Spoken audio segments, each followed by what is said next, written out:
এক বছর আগে। এর মাঝে একটা বিশাল পরিবর্তন হয়ে গেছে বাংলাদেশে। তখন একটা গ্রেপ্তার আতঙ্কে ছিলেন, আপনি বলছিলেন যে গ্রেপ্তার আতঙ্কের কথা। সেখান থেকে আপনি এখন প্রধান উপদেষ্টা হয়েছেন, যার 6 মাস পার হয়ে গেছে। এই 6 মাসকে আপনি কিভাবে দেখেন? কতটা আপনি যা করতে চেয়েছিলেন প্রধান উপদেষ্টা হিসেবে, তাতে কতটা সফল হয়েছেন?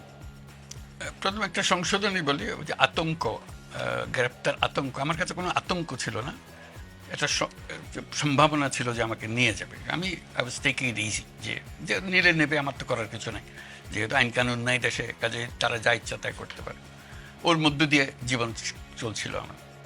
আমার কোনো চিন্তা ছিল না, ভাবনা ছিল না যে আমি হঠাৎ করে একটা সরকারের প্রধান হব, দায়িত্ব পাবো, এবং সেই দেশ এমন দেশ যেখানে সব তছনছ হয়ে গেছে, কোনো জিনিস আর ঠিক মতো কাজ করছে না, যা কিছু আছে ধ্বংসস্তূপের মধ্য দিয়ে কাজ করতে হবে।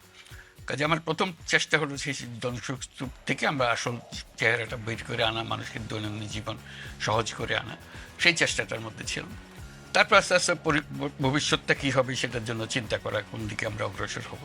প্রথম চিন্তা আসলো যে একটা সংস্কার দরকার আমাদের, কারণ যে কারণে এই সমস্ত ঘটনা ঘটেছে, এই যে ফেসিবাদী সরকার চলতে পেরেছে, 16 বছর ধরে চলতে পেরেছে, আমরা কিছুই করতে পারিনি। তিনটা নির্বাচন হয়ে গেল, ভোটারের কোনো দেখা নাই। এই যে অসংখ্য রকমের দুর্নীতি এবং ব্যর্থতা, মিসরুল ইত্যাদি, সেখান থেকে আমরা কীভাবে টেনে বের করে আনবো।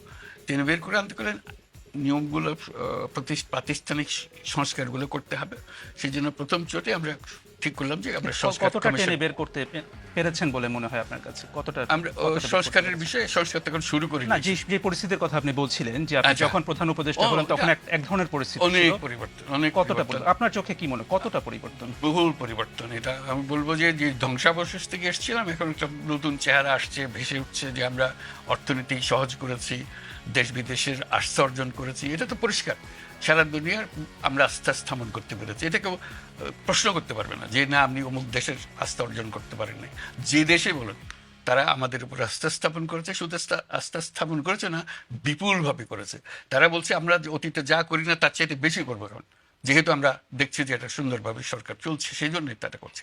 ঠিক আছে, এটা একটা তো বড় প্রমাণ। এটা যখনই আপনি দেশের সারিগুলো দেখবেন, প্রত্যেকটা দেশ নিজে এসে বলেছে আমরা তোমাদেরকে সমর্থন করছি, তোমাদের যা দরকার আমরা দেব। অবিশ্বাস্য রকমের সহায়তা দিয়েছে তারা। বিদেশে আপনি আস্থা এবং সমর্থনের কথা বলছেন, আমি যদি দেশের প্রসঙ্গে আসি, আইন শৃঙ্খলার প্রসঙ্গে আসি, আইন শৃঙ্খলা পরিস্থিতির অবনতি নিয়ে কিন্তু অনেক সমালোচনা হচ্ছে, এবং আমি যদি পুলিশের এবং মানবাধিকার সংস্থাগুলোর পরিসংখ্যান দেখি, অপরাধ কিন্তু বেশ কিছুটাই বেড়েছে। তো এটা আপনারা কেন নিয়ন্ত্রণ করতে পারছেন না? আপনি আস্থার কথা নিয়ে শুরু করেছিলেন, আমি আস্থাতে ফিরে যাই, দেশ বিদেশের আস্থা। তো দেশের মানুষের আস্থা আছে কিনা আমাদের উপরে, এটি হলো বড় কথা।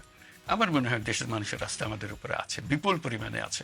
কাজে সেটা হলো বড় প্রমাণ। আমরা কি করছি না করছি এগুলো খুচরো বিষয় আছে, আমরা খুচরো বিষয়ে এটাতে ভালো এটাতে মন্দ, কিছু ভালো কিছু মন্দ হতে থাকবে। এটা একটা জগৎ, যেটা অপরিচিত জগতের সঙ্গে আমরা এসছি।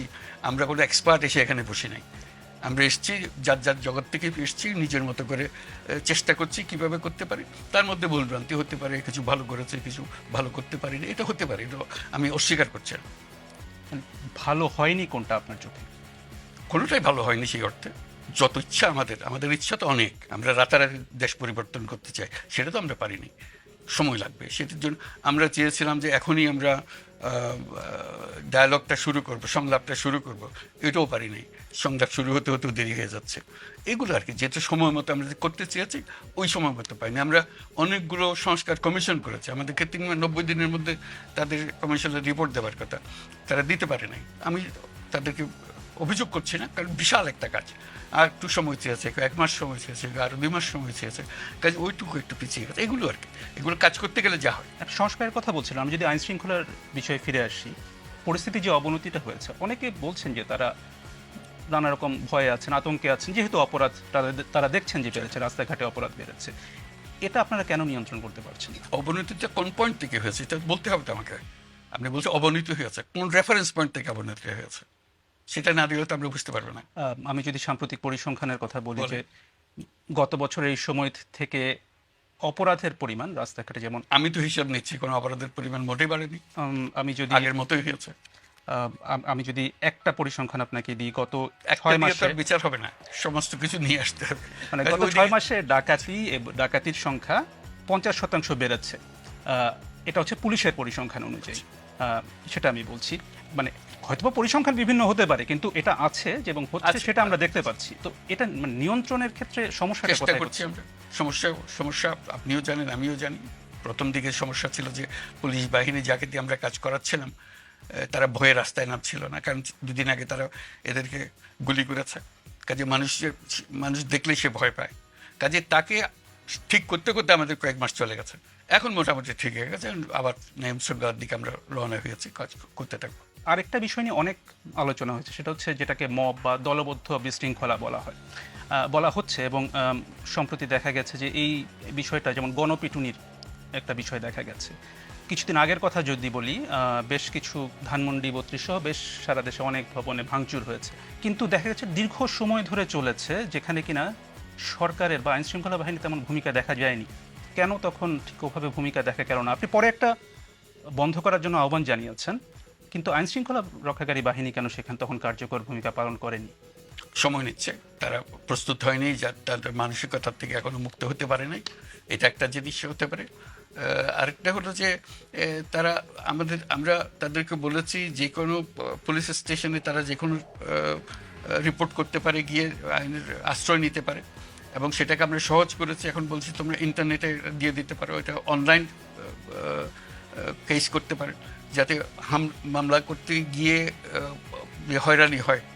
বরাবরই বাংলাদেশের যে ঐতিহ্য, পুলিশ থানাতে গেলে যে সমস্ত হয়রানি হয়, সেটা থেকে বাঁচার জন্য এখন অনলাইন করেন। সেই অনলাইনের ব্যবস্থা যা যা আমাদের মনে হয়েছে যে মানুষকে সহজ করা যাবে, তথ্য আদান প্রদানের সহজ করা যাবে, এবং মামলা করা সহজ করা যাবে ইত্যাদি। মানে অনলাইনে তারা করতে পারছেন, যে সেটা আপনারা সহজ করেছেন, কিন্তু আসল কাজটা তো পুলিশকে করতে হবে। আপনি যেটা বলছেন, পুলিশ সেই পর্যায়ে যেতে পারেনি, তারা নিজেরা আস্থা পাচ্ছে না বা তারা সেইভাবে সক্রিয় হচ্ছে না। মানে 7 মাস পরও, মানে প্রায় 7 মাস হয়ে গেছে, এখনো তারা সেই আস্থার সংকটটাকে দূর করা গেল এখনো না সম্ভব কেন? হয়নি, আমরা চেষ্টা করছি, অনেক ইমপ্রুভ হয়েছে, কিন্তু সমাধান হয়নি। দায়িত্ব গ্রহণের প্রসঙ্গে একটু আসি। আপনি যখন দায়িত্ব গ্রহণ করেছিলেন, তার আগে যে আলোচনা হয়েছে, সেখানে 3টি পক্ষকে সক্রিয় দেখা গিয়েছিল। একটি হচ্ছে সেই গণ অভ্যুত্থানে নেতৃত্ব দেওয়া ছাত্ররা, রাজনৈতিক দলগুলো, এবং তৃতীয় হচ্ছে সেনাবাহিনী। এই 3 পক্ষের সবাই আপনাকে একটা সর্বাত্মক সহযোগিতা দেওয়ার কথা বলেছিলেন তখন। রাজনৈতিক দলগুলোর সাথে তখন আপনাদের অন্তর্বর্তী সরকারের যে সম্পর্কটা ছিল, এখনো কি সেটা আছে, নাকি এখন সেই অবস্থান নেই? আমার তো কোনো অবস্থানের পরিবর্তন হয়েছে বলে মনে হয় না। কেউ আমাকে অসমর্থন করছে এরকম তো কোনো খবর আমি পাইনি এখনো। সবাই সমর্থন করছে, সবাই চাচ্ছে যে সুন্দরভাবে দেশ চলুক। তাদের মধ্যে ঐক্য আছে, সবার মধ্যে ঐক্য আছে। রাজনৈতিক বক্তব্যের মধ্যে অনেক তফাৎ আছে, কিন্তু তার মানে এই নয় তার ঐক্যের মধ্যে ফাটল ধরেছে, এরকম কোনো ঘটনা ঘটেনি। বিএনপির যে ভারপ্রাপ্ত চেয়ারপারসন তারেক রহমান একটি বক্তব্যে বলেছেন যে অন্তর্বর্তী সরকারের নিরপেক্ষতা নিয়ে জনমনে সংশয় তৈরি হয়েছে। জনমনে, ওনার মনে সন্দেহ হয়েছে কিনা এটা হলো কথা। কেন, মানে তাদের মনে কেন সন্দেহ তৈরি সে হয়েছে? হয়নি তো, সে কথাই বলছি। আমরা যখন বসি, কেউ তো বলে না যে আপনার সন্দেহ হচ্ছে, সে বলছে আমরা আপনাদের সঙ্গে আছি। মানে আপনাদের সামনে ভিন্ন কথা বলছে, কিন্তু বক্তব্যে ভিন্ন, মানে ভিন্ন কথা বলছে, তাই কি ভিন্ন হচ্ছে? বলছে কিনা সেটা আপনারা বুঝেন, কিন্তু আমাদের সঙ্গে যে সমস্ত আমাদের সম্পর্কের কোনো ঘাটতি হয় নাই।